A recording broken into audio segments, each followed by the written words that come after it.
Are these numbers right, Casey? I'm looking at them. Let's see. In 2021, not like 2011, but 2021, you pitched in 42 games for the Mariners, had a 0.72 WHIP, a 0.67 ERA. Usually, when you post those kind of numbers, that's not the end of the stat line, right? Then they're usually a 22 and a 23. So, yeah, help me Right. make that make sense.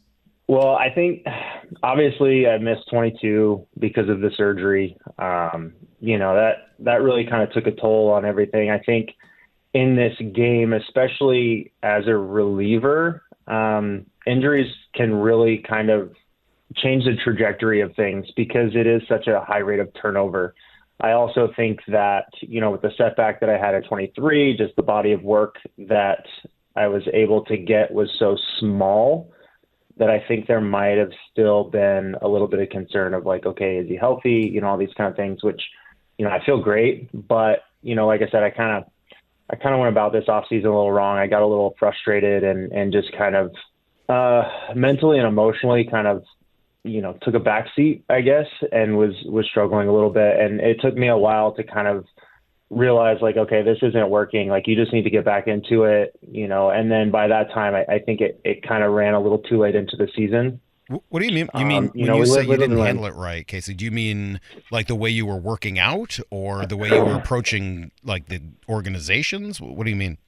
No, I think as baseball players, we anticipate getting these calls. We anticipate, when you enter free agency, you kind of have an idea of how it's going to go. And we had some teams reach out, but then, they would ask for our medicals and then we would just never hear from them again. And so I got really frustrated. I kind of had the same thought along the lines of you had is like the last time I touched a major league mound, I was virtually unhittable. And, it's like, what is it that these teams are, saying, okay, well, no, and so I kind of got a little depressed, I guess, and was just like, well, how can this be the end?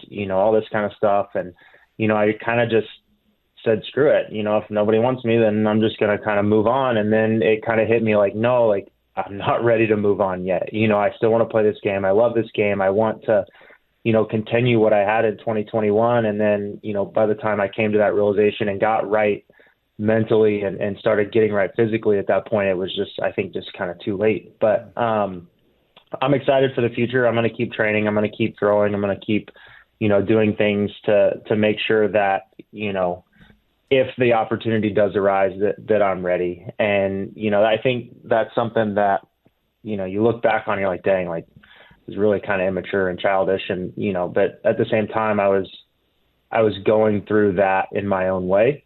And, I'm good.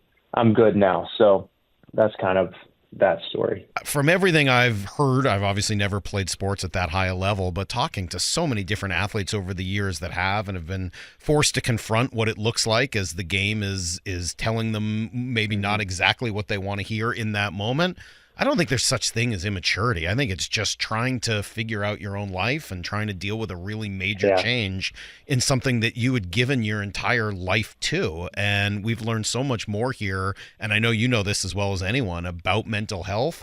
I appreciate you talking about it and sort of putting a Yeah. human face on that. I don't think it's immature in any way.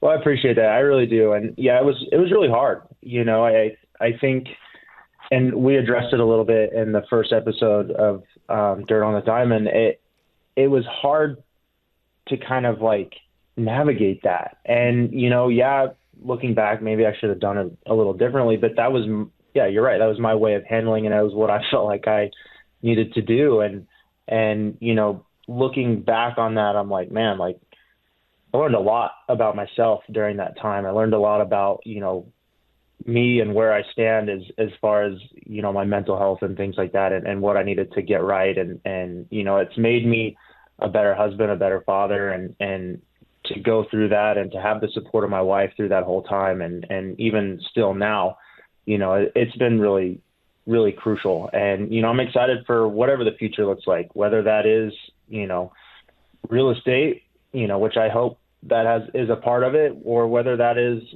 getting an opportunity to be in spring training next year and try to continue that streak that ended with the end of 2021. And, And, that's something that I want to do too. So we'll see. We'll see what the future holds. I'm going to keep positive. I'm going to keep out there and hopefully everything works out.